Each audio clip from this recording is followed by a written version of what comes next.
Welcome to On the Last Episode, the podcast for English learners who like movies and series.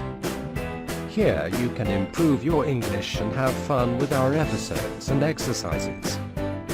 This is episode number 13, Time, Love, Death and the Collateral Beauty, with our host Jennifer. This podcast is brought to you by OLC Club, your language club. Howdy people! So, how have you been? Well, it's March already. I can't believe this year is just flying. And how was the week so far? Have you been having fun, learning a lot? Today, we will talk about the movie called Collateral Beauty.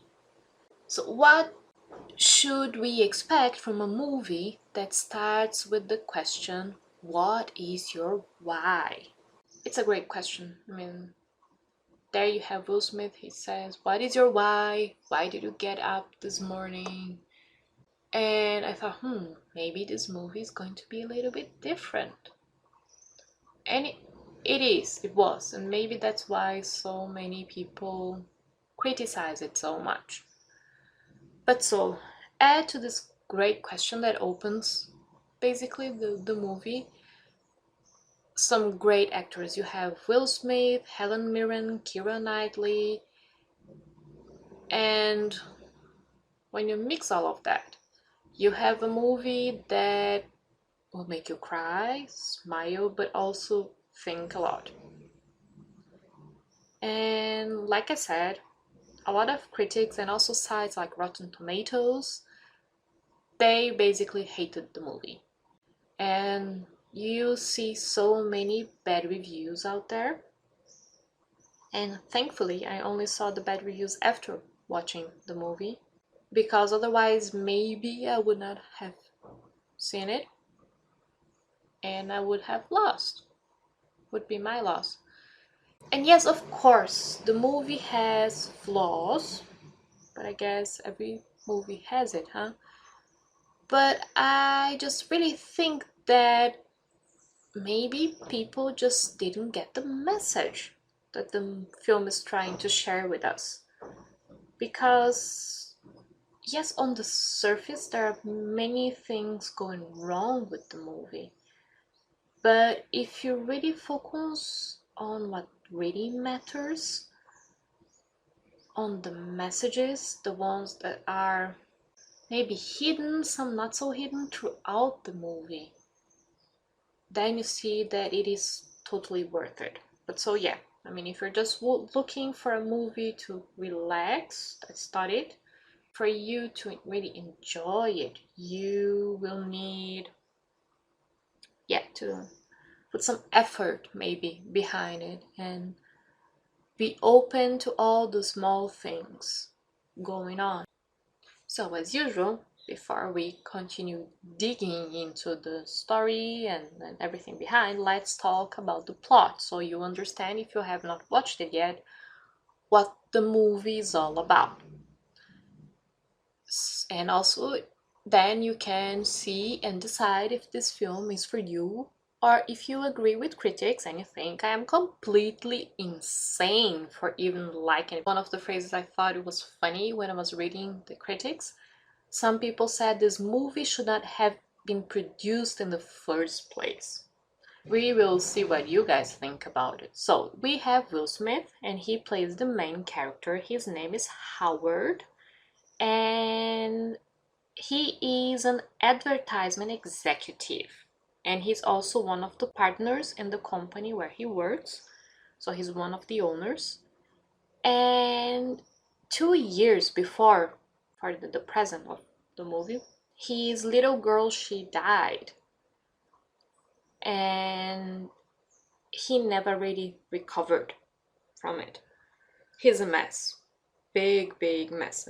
His marriage ended, the company is going down, and he just seems to be suffering from depression or something like this.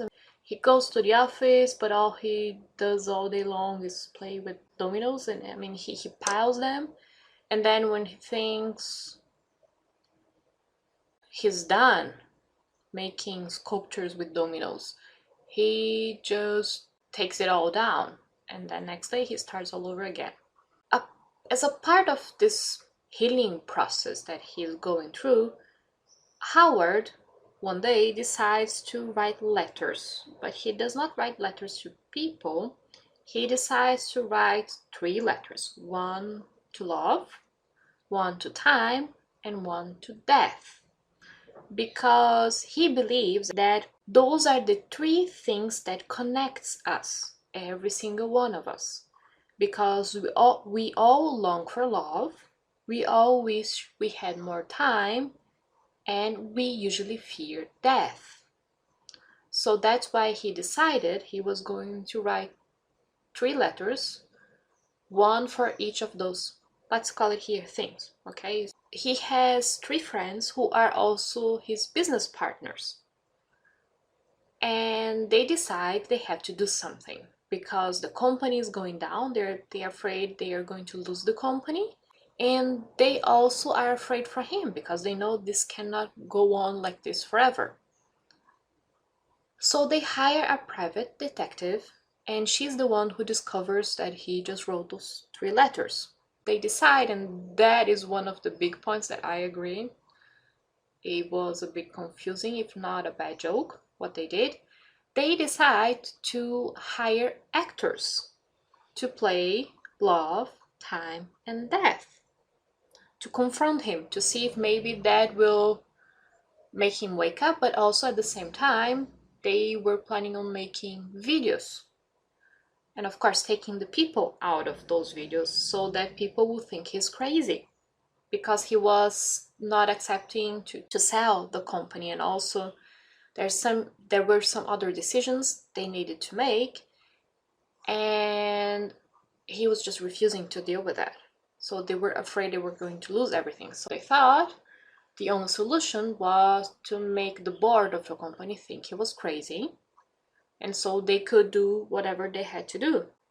And if this happened in real life, this would be, yes, probably the worst joke ever. How could you just play with someone like that, right? I mean, with someone's sanity and also at the same time with his pain, because he was still grieving for that little girl he lost 2 years before. So of course, if it was in real life, something like this would be horrible, and I agree that the plot should have found another way to deal and to put those 3 characters in his life. But in the movie, you will see that it's not exactly clear. We are never quite sure if those 3 people, if they are really actors, or if they maybe really are those 3 things that not only came to confront Howard, but also, and of course help him heal, but also to help his partners deal with their own problems. So it's very interesting how they managed to work around this, because at some point you say, yeah, they're just actors, but then there are small things that happen throughout the movie that make you think, so maybe this is a little bit different now, but maybe we really are seeing some sort of impersonation of death, love, and time. And yes, especially death. I mean, Helen, she's amazing, and she plays a great death. If that can ever be possible for death to be great, but yeah, she played an amazing role. Well, she's an amazing actress, so I guess that was to be expected. And it also is very interesting to see how each one of the partners, they partner up with the one thing they were struggling in life at that point. So for example, Wade, this is one of the partners, he was having trouble connecting with his daughter. and he is the one who was helping Love prepare for the confrontation. And then we have Claire. She's worried that maybe she waited too long and it might be too late for her to have children. And she's the one preparing time. And then finally we have Simon. He's fighting a terminal cancer and no one knows about it. And he's the one who is preparing Death to confront Howard. This for me were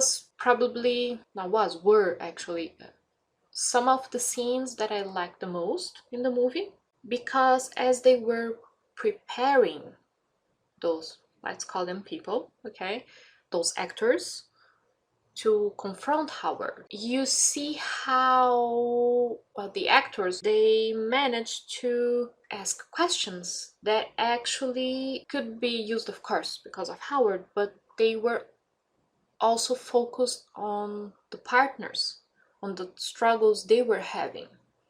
And so slowly, as they have contact again and again to prepare and then to see how it was, how it went, and later, because there is a second confrontation with Howard, because they did nothing, just one was enough, you see just how much some of them connect. I mean, the actor and the partner, and the impact that those actors had on their lives. So for example, Simon, he is struggling with cancer. He knows he is dying, but he still hasn't even told his family. Death helps him see maybe that he should share, he should talk to them, and let them prepare to say goodbye, for example.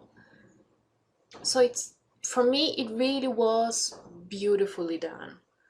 The way you think the focus is going to be basically Howard, but then you see it's bigger than that. It's way bigger than just one person.